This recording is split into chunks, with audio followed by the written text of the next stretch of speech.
பிரம்மாண்டமான வெற்றி பெற்றா கூட அந்த கூட்டணியில இருக்கக்கூடிய அந்த கூட்டணி தர்மத்திற்காக அமைச்சரவை இலாக்காக்கள் ஒதுக்குறது வந்து பாஜக வந்து கடைபிடிக்கும் அப்படிங்கிறத பாக்குறோம். இப்ப அதே எதிர்பார்ப்போட அவர்கள் தமிழகத்திலையும் அந்த ஆட்சி அமைச்சா அதுல கூட்டணியில ஆட்சியில பங்கு அப்படிங்கறத பாஜக எதிர்பார்க்குது.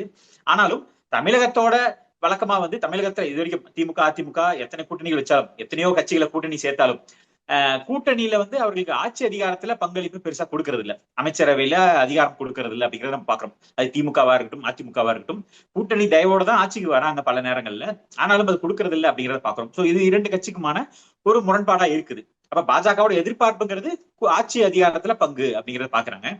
இருந்தாலும் அது இந்த கூட்டணியை பெருசா பாதிக்காது அப்படின்னு எடுத்துக்கலாம். இப்ப அண்ணாமலை அவர்களோட ஸ்டாண்ட் அமித்ஷா அவர்கள் இப்படிதான் சொல்லியிருக்கிறாரு கூட்டணி ஆட்சி அப்படின்னு. அந்த கூட்டணி ஆட்சி அப்படிங்கிறது வந்து கூட்டணியில தான் ஆட்சி செய்ய போறோம். ஆனா வந்து அந்த கூட்டாட்சி வந்து அமைச்சரவையில அதிகாரத்துல பங்களிப்பா இல்ல வந்து அந்த வெறுமனே தார்மீக ஆதரவா? எனக்கு ஒருவேளை அதிமுக வந்து பெரும்பான்மையோட வராங்க, அந்த கூட்டணியில இருந்தாலுமே கூட அதிமுக தனித்த பெரும்பான்மையோட இருக்குன்னா எந்த கட்சியோட தயவும் இல்லாம ஆட்சி அமைக்குது